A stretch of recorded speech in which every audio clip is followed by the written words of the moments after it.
خوشی میں ڈھول بجا رہے ہیں جی. ہماری نیت تو رسول اقدس صلی اللہ علیہ وسلم سے محبت کی ہے، لیکن صحیح بخاری میں حدیث نمبر 5590 کے اندر رسول اللہ صلی اللہ علیہ وسلم نے خبر دی کہ آپ کی امت کے کچھ لوگ زنا، ریشم، شراب اور معازف یعنی آلات موسیقی کو حلال سمجھنے لگیں گے. صحیح بخاری حدیث نمبر 5590.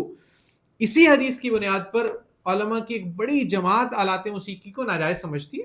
ایک بات یہاں پہ تھوڑی کلیئر کرنے کی ہے، دف اور عام ڈھول جو ہے ان دونوں کو یہاں پہ سمجھا جائے کہ اصل ان دونوں کی حقیقت کیا ہے.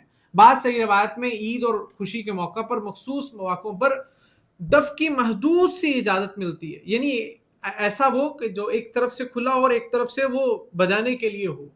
جیسے عام ہمارے گھروں میں برتن ہوتے ہیں، پلیٹ ہے کہ ایک طرف سے وہ پیندا ہے اور دوسری طرف سے اس کی وہ بنیاد ہے، تو اسی طریقے سے. لیکن جب یہ ڈھول کو ہم دیکھتے ہیں تو ڈھول دونوں طرف سے بند ہوتا ہے.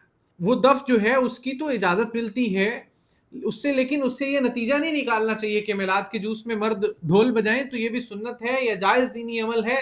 ایسا ہرگز ہرگز ہرگز نہیں ہے. رسول اللہ صلی اللہ علیہ وسلم سے میلاد کے جلوس میں ڈھول بجانا کہیں پہ ثابت نہیں ہے.